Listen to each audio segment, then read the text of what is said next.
Back this video. आज के video में कुछ टर्मिनोलॉजी अकाउंटेंसी से रिलेटेड अपन पढ़ेंगे।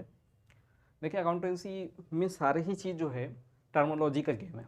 इट मीन्स अपन सवाल जब सॉल्व करेंगे तो आपको टर्मिनोलॉजी पता होना चाहिए। अगर आपको टर्म पता है, किसी चीज़ का मीनिंग पता है, कहाँ यूज़ किया जाता है पता है, तो आप क्वेश्चन को सॉल्व कर सकते हैं। जैसे सबसे पहले एक बेसिक अगर मीनिंग बताऊँ, कैपिटल आता है।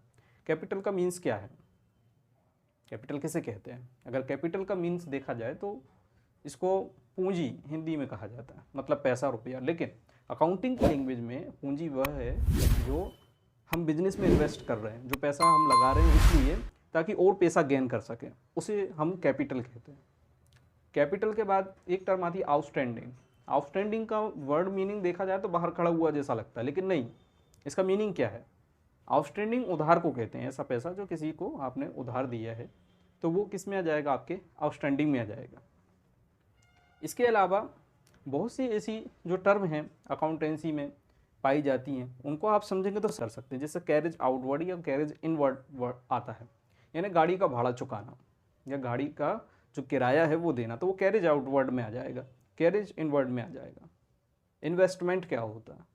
इन्वेस्टमेंट एक टर्म है, इन्वेस्टमेंट यानी पैसा किसी चीज़ में लगा देना। क्यों लगाया है, उसके पीछे मोटिव क्या है? मोटिव ये है कि ज़्यादा से ज़्यादा प्रॉफिट गेन हो और उसका जो प्रॉफिट गेन होगा उसी से वो व्यापार आगे बढ़ाएगा, बिजनेस आगे बढ़ाएगा, तो वो इन्वेस्टमेंट कहलाता है। तो इसकी जो टर्म है वो सारी टर्म आपको अंडरस्टैंडिंग होना चाहिए, बेसिक इसके रूल्स पता होना चाहिए। अगर आपको रूल्स पता है तो आप आसानी से कर सकते हैं।